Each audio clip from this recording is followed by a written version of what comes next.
Stuck at FPL? Having difficulties to set up your FPL team after such a long break?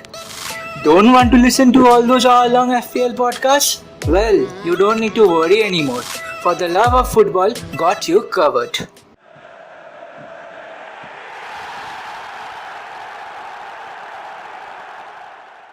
Hello everyone, welcome back to our channel, and as mentioned earlier, this video is going to be an FPL related video where we would be giving our suggestions to help you boost your FPL rank.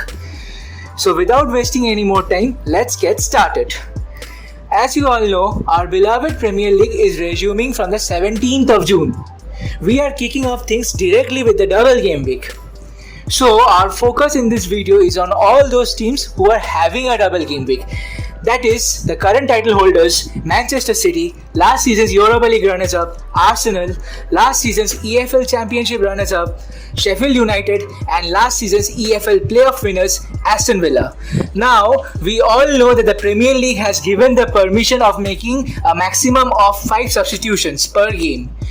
So what does that mean in terms of FPL? Yes, you guessed it correctly.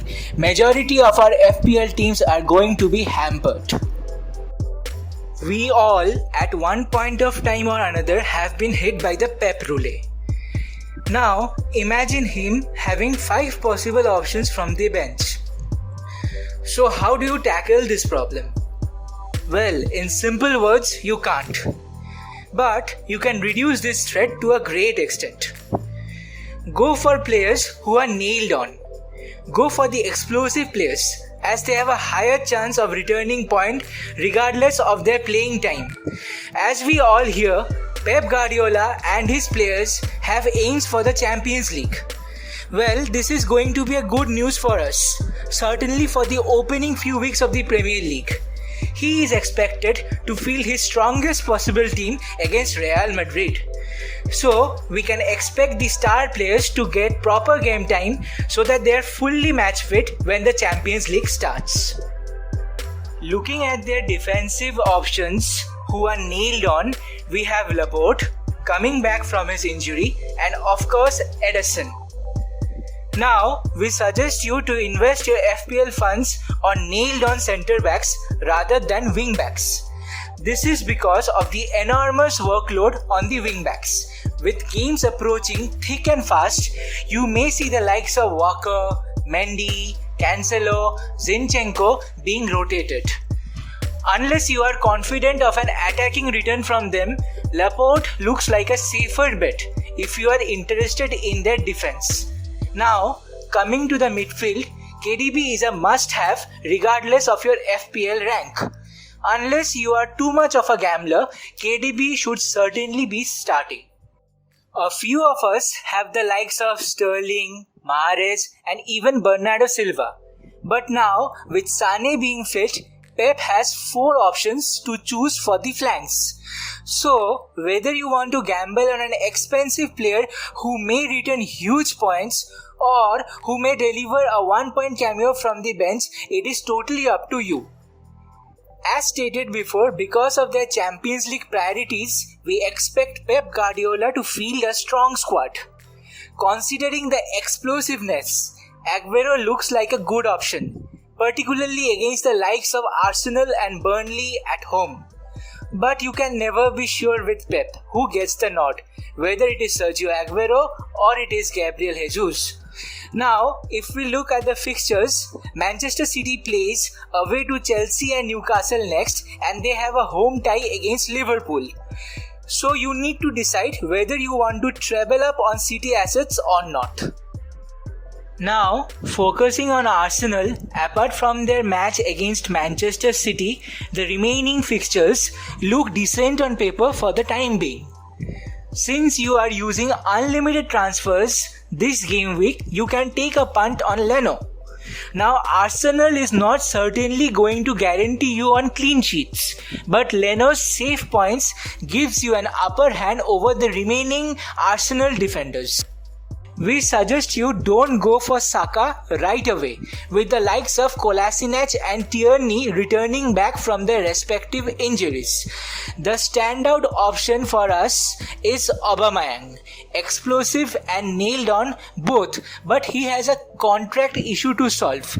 You can also expect a cheap differential like Nketiah notching up some game time, especially after an impressive display during training.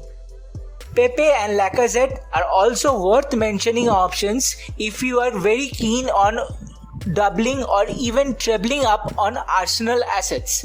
But if you are thinking about long-term Arsenal prospects, there are better options in that price bracket. Sheffield United has been one of the standout teams. Their backline no doubt has been one of the best in Europe till now this season. Now after the double game week, they face Man United and Spurs, which on paper are tough fixtures. So before going all out on their defense, keep in mind about their upcoming fixtures. Unless you are using wildcard right after game week 30 plus. Also keep an eye on Dean Henderson as he won't be playing against his parent club Manchester United. If you have him, make sure you have a cover goalkeeper once Sheffield United plays Manchester United. All those managers who still have Lundstram, don't just simply ship him out. With the 5 substitution rule, the Lord may return some valuable FPL points even if he is not starting.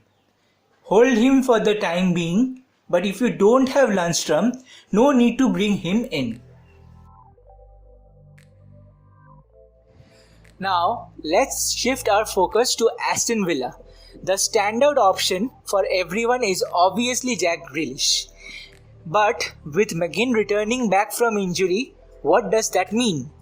If you look thoroughly at the stats from game week 1 to game week 17, McGinn ranks 9th among the FPL midfielders for total attempts.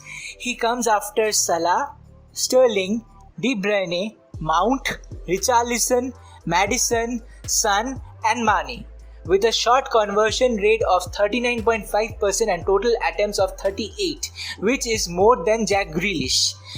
We don't know yet whether Grealish will go as higher up in the field as he used to go during the last few weeks, or will he play in his preferred left wing position. That only Dean Smith knows. If you are looking for a cheap differential, you can go for Samatta. He will be your third forward who will play regularly. Now, coming to the cheap selection, the bench boost option with unlimited transfers seems to be the most popular choice in the FPL community. If you wish to attack the double game week and don't have your wildcard chip left, go for the free hit option. Assuming you have wildcarded just few game weeks before the pandemic, it is expected that you have a more or less stable team. If you are having your wildcard chip left, then great. Enjoy your unlimited transfers with the bench boost option and then wildcard right away post game week 30 plus. That's it guys. Thank you for sticking by. For further videos, do subscribe to our channel so that you don't miss out on anything. If you like this video, do hit the like button and share this with your friends and colleagues. Thank you once again.